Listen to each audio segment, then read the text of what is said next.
இன்றைக்கி இந்த வீடியோவில் மிக மிக முக்கியமான ஒரு அதிரடியான ஜோதிட தாள்களையும் ரொம்பவே யூஸ்ஃபுல்லான ஒரு ஆன்மீக பரிகாரத்தையும் இப்போ இந்த வீடியோவில் வந்து பார்க்க போகிறோம். ஸோ பார்க்குறதுக்கு முன்னாடி எதை பற்றிய தாள்களை பார்க்க போகிறோங்கிறத இன்ட்ரோவில் வந்து ஷேர் பண்ணுறேன். எதை பற்றிய தாள்களை பார்க்க போகிறோங்கிறத ஃபஸ்ட்டு இன்ட்ரோவில் வந்து தெரிஞ்சுக்குங்க. தற்போது 8வது மாதமான ஆகஸ்ட் மாதமானது நடந்துகிட்ருக்கு 2025 ஆண்டில். இந்த 8வது மாதம் சாதாரண மாதம் கிடையாது. ஆன்மீக ரீதியாகவும் ஜோதிட ரீதியாகவும் மிகவும் முக்கியமான மாதமாக கருதப்படுது. இந்த மாதத்தில் மிக முக்கியமான ஆன்மீக நாள் தற்போது வர இருக்கு. அதுதான் ஆகஸ்டுடைய 22ஆம் தேதி. அன்னைக்கு தமிழ் மாதம் வந்து 5வது மாதமான ஆவணி மாதத்துடைய 6ஆம் நாள். கிழமை வந்து அன்னைக்கு பார்த்தீங்கன்னு வச்சுக்கோங்களேன், வெள்ளிக்கிழமை. இந்த வெள்ளிக்கிழமை சாதாரணமாக வரக்கூடிய வெள்ளிக்கிழமை கிடையாது. மிக மிக சக்தி வாய்ந்த வெள்ளிக்கிழமை என்று சொல்லலாம். அப்படி என்ன சக்தி வாய்ந்த வெள்ளிக்கிழமை அப்படின்னு கேட்குறீங்களா? இந்த நாளில் அமாவாசையானது வருது. வரக்கூடிய அமாவாசை வெள்ளிக்கிழமை, ஆவணியில் வரக்கூடிய சுக்கிர அமாவாசை. இது ஒரு சாதாரண நாள் கிடையாது, இது ஒரு பயங்கரமான நாள். இந்த அமாவாசையில் கிரகங்களிடையே ஏற்படக்கூடிய மாற்றங்களால் ஒவ்வொரு ராசிக்காரங்களுக்கும் தலையெழுத்து மாறும். அப்படி மாறக்கூடிய தலையெழுத்தை அந்தந்த ராசிக்காரங்க தெரிஞ்சு பலனடையணுங்கிறதுனால ஒவ்வொரு ராசிக்கும் அமாவாசைக்கு பிறகு என்ன நடக்கும் அப்படிங்கிறத ஷேர் பண்ணிகிட்டு இருக்கேன். அதில் இன்றைக்கி இந்த வீடியோவில் பார்த்தீங்கன்னு வச்சுக்கோங்களேன், மிக முக்கியமாக கன்னி ராசிக்காரங்களுக்கு ஷேர் பண்ண போகிறேன். கன்னி ராசியில் பிறந்த நேயர்கள் இந்த ஒரு வீடியோவை ஸ்கிப் பண்ணாமல் பாருங்கள். ஆவணியுடைய சுக்கிர அமாவாசைக்கு பிறகு உங்களோட ராசி நட்சத்திரத்துக்கு கிரகங்களால் என்ன மாதிரியான பலன் கிடைக்கும் அப்படிங்கிறத இந்த வீடியோவில் தெரிஞ்சு அதற்கேற்ப நடந்து பலன் பெறுங்க. ஸோ உங்கள் ராசிக்கு பலன்களை பார்க்குறதுக்கு முன்னாடி இந்த அமாவாசை சாதாரண அமாவாசை கிடையாது.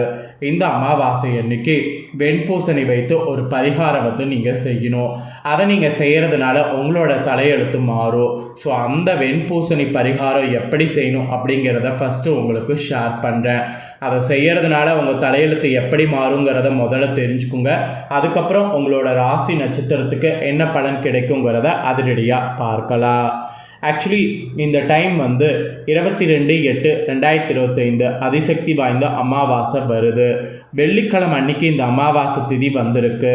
அது மட்டும் இல்லாமல் இந்த நாளில் சிறப்பான நட்சத்திரம் சேர்ந்து இருக்குது. சுக்கிர பகவானுடைய நட்சத்திரங்களில் இந்த நட்சத்திரமும் ஒன்று. அது மட்டும் இல்லாமல் இந்த அமாவாசை திதி அன்னைக்கு தான் மிக முக்கியமான கிரக மாற்றமும் நடைபெற இருக்குது. அதனால் இந்த நாள் பார்த்திங்கன்னு வச்சுக்கோங்களேன், சாதாரண நாள் கிடையாது. இந்த நாளில் நாம் செய்யக்கூடிய பரிகாரம் பல வருட பிரச்சனைக்கு தீர்வு கொடுக்கும். அதனால் இந்த நாளை யாரும் தவற விடக்கூடாது. இப்போ அமாவாசை பரிகாரம் என்ன செய்யணுங்கிறத பார்க்கலாம் வாங்க. ஸோ இந்த நாளில் சூரிய உதயத்துக்கு முன்பு எழுந்து குளிக்க வேண்டும். வெதுவெதுப்பான குளிக்கக்கூடிய தண்ணீரில் ஒரு கைப்பிடி கல்லுப்பு, ஒரு சிட்டிகை விபூதி போட்டு குலதெய்வத்துடைய பெயரை சொல்லி குளித்துடணும். அப்புறம் உங்களுக்கு தாய் தந்தையர் இல்லை என்றால் திதி தர்ப்பண காரியங்களை நெக்ஸ்ட்டு செய்யணும். முறையாக செய்து அமாவாசை வழிபாட்டை தவற விடக்கூடாது. இதுதான் ஃபஸ்ட்டு விஷயம். அதுக்கப்புறம் தான் பரிகாரம். அமாவாசை அன்னைக்கு காலையில் நீங்கள் சுத்தமாக குளித்துட்டு தர்ப்பணலாம் கொடுத்துட்டு ஒரு பெரிய வெண்பூசணியை போய் கடைக்கு போய் வாங்கிட்டு வாங்க. பேரம் பேச வேண்டாம். பூசணிக்காய் தரமானதாக இருக்கணும். வாங்கி வந்த பூசணிக்காயை மஞ்சள் தண்ணீரில் கழுவி 2ஆக வெட்டி ஒரு தாம்பழத்தட்டுலையோ அல்லது ஒரு வாழை இலையின் மீதோ வைத்திருங்க. அதை வந்து வைத்து எங்கே வைக்கணும்னா உங்கள் வீட்டு ஈசான்ய மூலையில் வெட்டிய பூசணிக்காயை தரையில் வைத்திடணும். அவ்வளவுதான் பரிகாரம்.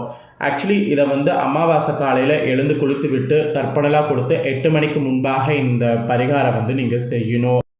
அதாவது வாங்கின அந்த பூசணிக்காயை வெட்டி தட்டிலையோ இலையிலையோ வைத்து வீட்டோட ஈசானிய மூலையில் வைக்கணும்.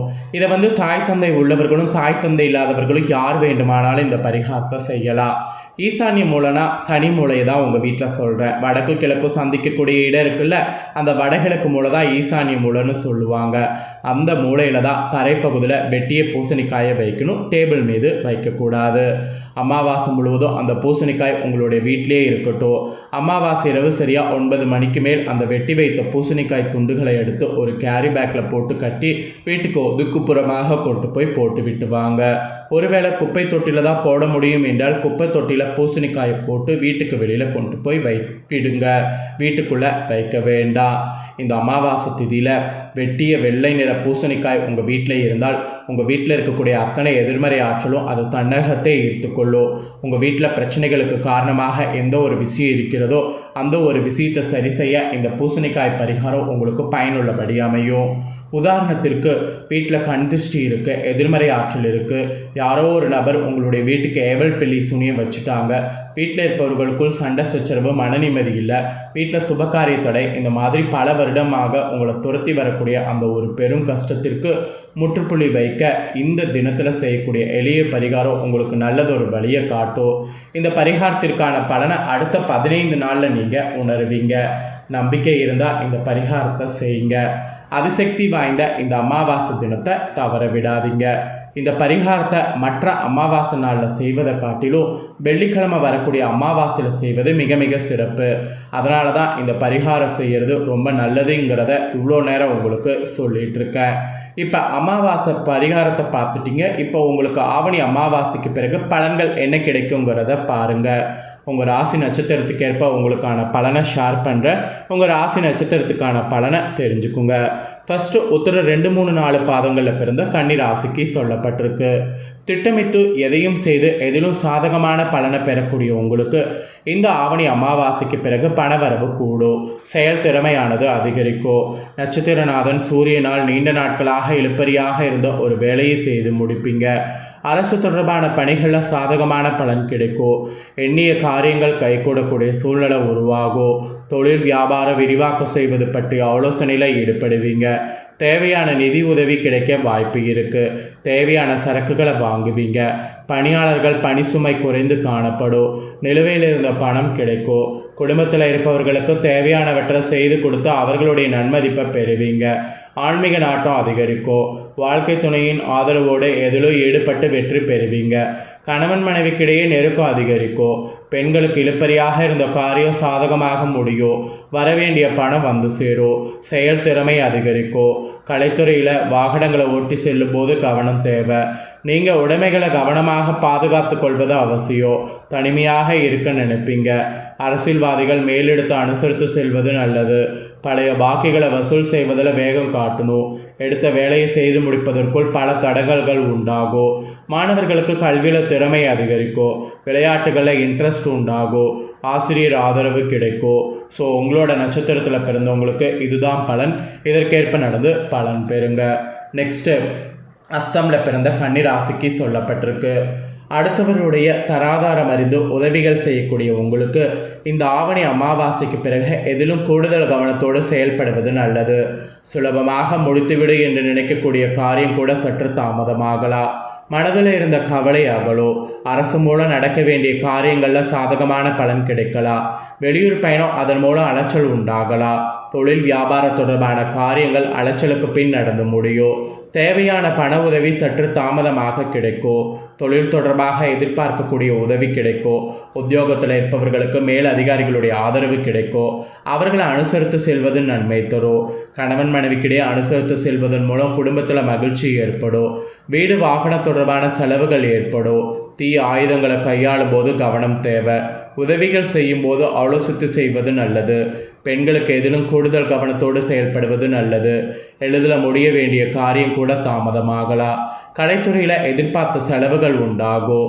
அது மட்டும் இல்லாமல் அரசியல்வாதிகள் உள்ளவர்களுக்கு மற்றவர்களால் மனக்கஷ்டம் ஏற்படும். அடுத்தவர்களுக்கு கடமைகளுக்கு பொறுப்பேற்காமல் இருப்பது நல்லது. மாணவர்கள் கல்வியில் கூடுதல் கவனம் தேவை. ஒரு முறைக்கு 2 முறை பாடங்கள் படிப்பது இனி நல்லது. இந்த நட்சத்திரத்தில் பிறந்தவங்களுக்கு இதுதான் பலன். இதற்கேற்ப நடந்து பலன் பெறுங்க.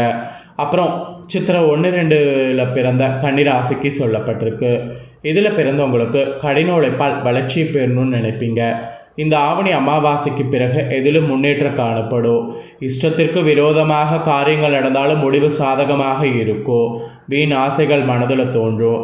கட்டுப்பாடோடு இருப்பது நல்லது. எந்த ஒரு செயலையும் யோசித்து செய்வது நல்லது.